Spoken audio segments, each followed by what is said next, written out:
ఎందుకంటే మన అవసరాన్ని బట్టి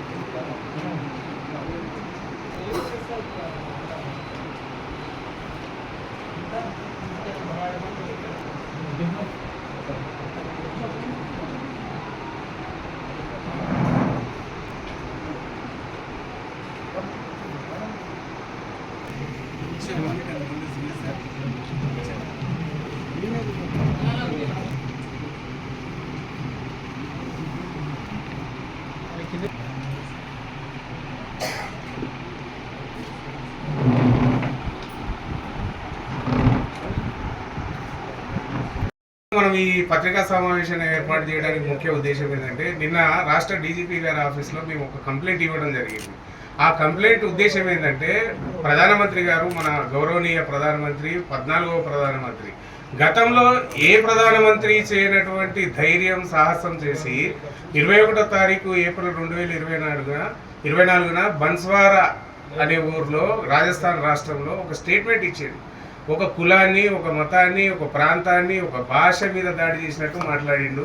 ఇది మేము తీవ్రంగా ఖండిస్తున్నాము. ఎందుకంటే మిత్రులారా, 77 సంవత్సరాలు స్వాతంత్రం సిద్ధించి 72 సంవత్సరాలు రాజ్యాంగం ఏర్పడి, మన రాజ్యాంగం అనేది ప్రజాస్వామ్యము, గణతంత్రము, లౌకికవాదం మీద ఉంది. ఈ రాజ్యాంగంలో ఖచ్చితంగా ఉంది అన్ని మతాలు, అన్ని ప్రాంతాలు, అన్ని భాషలు అన్నీ కూడా సమానమే. ఏ ఒక్క మతాన్ని కూడా ఎవరు దూషించకూడదు అనేది. ఒకవేళ ఆ విధంగా దూషించిన వాళ్ళ మీద చట్టపరమైన చర్యలు తీసుకోవాలనేది కూడా ఉన్నది. కాబట్టి ఆ ఉద్దేశంతోనే నిన్న డీజీపీ గారిని కలిసాము, ఈరోజు రాష్ట్ర ఎన్నికల కమిషన్ గారిని కూడా కలిసాము. వాళ్ళకు ఒక కంప్లైంట్ ఇచ్చాము. తక్షణమే ఈ కంప్లైంట్ మీద వాళ్ళు యాక్షన్ తీసుకోవాలని కోరాము. ఈ కంప్లైంట్ మీద యాక్షన్ అంటే ఐపీసీ సెక్షన్లో 153A, 295, 295A ఈ కేసు ద్వారా ఎవరైతే డైరెక్ట్గా కానీ ఇండైరెక్ట్గా కానీ మాధ్యమాల ద్వారా, ప్రసార మాధ్యమాల ద్వారా కానీ ఎవరన్నా అనుచిత వ్యాఖ్యలు భారతదేశంలో ఉన్నటువంటి రాజ్యాంగానికి విరుద్ధంగా చేసినట్లయితే వాళ్ళ మీద ఖచ్చితంగా యాక్షన్ తీసుకోవాలి. వితౌట్ గివింగ్ ఎనీ వారెంట్ వీళ్ళు పోలీసు కానీ, ఇన్వెస్టిగేషన్ ఏజెన్సీ కానీ ఖచ్చితంగా వాళ్ళ మీద చర్యలు తీసుకోవాలి. రెండోది మిత్రులారా, ఇట్లాంటి వ్యాఖ్యలు పాకిస్తాన్, దాయాది దేశమైన పాకిస్తాన్ కంటే కూడా ఇట్లాంటి వ్యాఖ్యలు భారతదేశానికి చాలా ప్రమాదకరమైనవి. ఇట్లాంటి వ్యాఖ్యల వల్ల భారతీయులలో ఒక అభద్రతా భావము, ఇంకా ఎన్నో రకమైన పొద్దున లేవంగానే మనకు ప్రతి ఒక్కరితోనే అవసరాలు ఉంటాయి. ఆ కంప్లైంట్ ఉద్దేశం ఏంటంటే ప్రధానమంత్రి గారు, మన గౌరవనీయ ప్రధానమంత్రి, 14వ ప్రధానమంత్రి, గతంలో ఏ ప్రధానమంత్రి చేయనటువంటి ధైర్యం, సాహసం చేసి 21వ తారీఖు ఏప్రిల్ 2024న బన్స్వారా అనే ఊర్లో రాజస్థాన్ రాష్ట్రంలో ఒక స్టేట్మెంట్ ఇచ్చేది. ఒక కులాన్ని, ఒక మతాన్ని, ఒక ప్రాంతాన్ని, ఒక భాష మీద దాడి చేసినట్టు మాట్లాడిండు. ఇది మేము తీవ్రంగా ఖండిస్తున్నాము. ఎందుకంటే మిత్రులారా, 77 సంవత్సరాలు స్వాతంత్రం సిద్ధించి 72 సంవత్సరాలు రాజ్యాంగం ఏర్పడి, మన రాజ్యాంగం అనేది ప్రజాస్వామ్యము, గణతంత్రము, లౌకికవాదం మీద ఉంది. ఈ రాజ్యాంగంలో ఖచ్చితంగా ఉంది అన్ని మతాలు, అన్ని ప్రాంతాలు, అన్ని భాషలు అన్నీ కూడా సమానమే. ఏ ఒక్క మతాన్ని కూడా ఎవరు దూషించకూడదు అనేది. ఒకవేళ ఆ విధంగా దూషించిన వాళ్ళ మీద చట్టపరమైన చర్యలు తీసుకోవాలనేది కూడా ఉన్నది. కాబట్టి ఆ ఉద్దేశంతోనే నిన్న డీజీపీ గారిని కలిసాము, ఈరోజు రాష్ట్ర ఎన్నికల కమిషన్ గారిని కూడా కలిసాము. వాళ్ళకు ఒక కంప్లైంట్ ఇచ్చాము. తక్షణమే ఈ కంప్లైంట్ మీద వాళ్ళు యాక్షన్ తీసుకోవాలని కోరాము. ఈ కంప్లైంట్ మీద యాక్షన్ అంటే ఐపీసీ సెక్షన్లో 153A, 295, 295A ఈ కేసు ద్వారా ఎవరైతే డైరెక్ట్గా కానీ ఇండైరెక్ట్గా కానీ మాధ్యమాల ద్వారా, ప్రసార మాధ్యమాల ద్వారా కానీ ఎవరన్నా అనుచిత వ్యాఖ్యలు భారతదేశంలో ఉన్నటువంటి రాజ్యాంగానికి విరుద్ధంగా చేసినట్లయితే వాళ్ళ మీద ఖచ్చితంగా యాక్షన్ తీసుకోవాలి. వితౌట్ గివింగ్ ఎనీ వారెంట్ వీళ్ళు పోలీసు కానీ, ఇన్వెస్టిగేషన్ ఏజెన్సీ కానీ ఖచ్చితంగా వాళ్ళ మీద చర్యలు తీసుకోవాలి.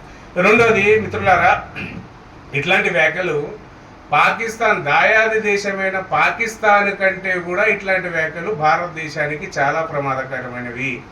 ఇట్లాంటి వ్యాఖ్యల వల్ల భారతీయులలో ఒక అభద్రతా భావము, ఇంకా ఎన్నో రకమైన పొద్దున లేవంగానే మనకు ప్రతి ఒక్కరితోనే అవసరాలు ఉంటాయి. ప్రతి ఒక్కళ్ళు కూడా సమాజంలో హిందూ, ముస్లిం, జొరాషియన్, క్రిస్టియన్, సిక్ ప్రతి ఒక్కరితో కూడా మనకు మానవ అవసరాలు, మానవ సంబంధాలు ఉంటాయి మిత్రులారా. కానీ 14వ ప్రధానమంత్రి అనేటువంటి మోడీ గారు మరి ఎందుకు అనుచిత వ్యాఖ్యలు చేశారో ఆ ఉద్దేశం ఏందో ప్రజలందరూ గమనించాలి. ఇంకోటి ఏంటంటే మిత్రులారా, మేమందరం ఒక ఉన్నత న్యాయస్థానంలో న్యాయవాదులుగా, నేను ఒక ప్రొఫెషనల్లీ క్వాలిఫైడ్ అయిన సోషల్ వర్కర్గా, రాజ్యాంగంలో ఉన్నటువంటి నాకు ఒక బాధ్యత గల పౌరుడిగా నాకు సర్వ హక్కులు ఉన్నాయి. చాలామంది అంటున్నారు ఈ విధంగా కంప్లైంట్ ఇవ్వడం వల్ల మీకు చాలా ఇది అవుతుందని. దేనికి కూడా మేము వెనకాడేది లేదు, ఖచ్చితంగా ఇది చేస్తాము. ఒకవేళ ఎటువంటి చర్యలు తీసుకోకపోతే ఇట్లాంటి రకమైన స్టేట్మెంట్ మీద దర్యాప్తు సంస్థలు చర్యలు తీసుకున్నట్టయితే దేశం మొత్తం మీదుగా న్యాయవాదుల మందరము నిరసనలు ప్రకటిస్తాము. ఇది ఖచ్చితంగా ఎదుర్కోవాల్సి వస్తుంది. కాబట్టి ఒకవైపు రాహుల్ గాంధీ ఇండియా గఠబంధన్ నేతృత్వంలో భారత్ జోడో యాత్ర చేస్తుంటే పరిపాలించే ప్రస్తుతము ప్రధానమంత్రిగా ఉండి హోదాలో ఉండి ఆ విధంగా ఇండియాని విచ్ఛిన్నం చేయడం అనేది చాలా బాధాకరం మిత్రులారా. కాబట్టి మేము తీవ్రంగా ఖండిస్తున్నాం మిత్రులారా. మీ ద్వారా నేను ప్రతి ఒక్కరికి రాష్ట్రంలో దేశంలో ఉన్నటువంటి ప్రతి ఒక్క ఓటర్ మహాశయకి చెప్పేది ఏంటంటే, ఈసారి ఈ ఎన్నికల్లో ఒకవేళ బీజేపీ కనుక గెలిస్తే రాజ్యాంగానికి ప్రమాదం పొంచి ఉన్నది, ప్రజాస్వామ్యానికి ఇది గొడ్డలి పెట్టలాంటిది. కాబట్టి ప్రతి ఒక్కరు కూడా ఈసారి ఖచ్చితంగా ఆలోచించుదాం ఓటును వేయాలి మిత్రులారా. ఇంకొకటి, ఈ రాష్ట్రంలో ఉన్నటువంటి 17 పార్లమెంటు స్థానాల్లో కూడా ఖచ్చితంగా మా సాయశక్తులా కూడా ఒక్క బీజేపీ కూడా సీట్ రాకుండా మేము మా ప్రయత్నాలు కొనసాగిస్తాం మిత్రులారా. ఈ విషయాన్ని మీ ద్వారా అందరికీ కూడా దేశం రాష్ట్రం ప్రజలందరూ కూడా సామాన్య ప్రజలందరూ కూడా మేము తెలియజేస్తున్నాం. మీ ద్వారా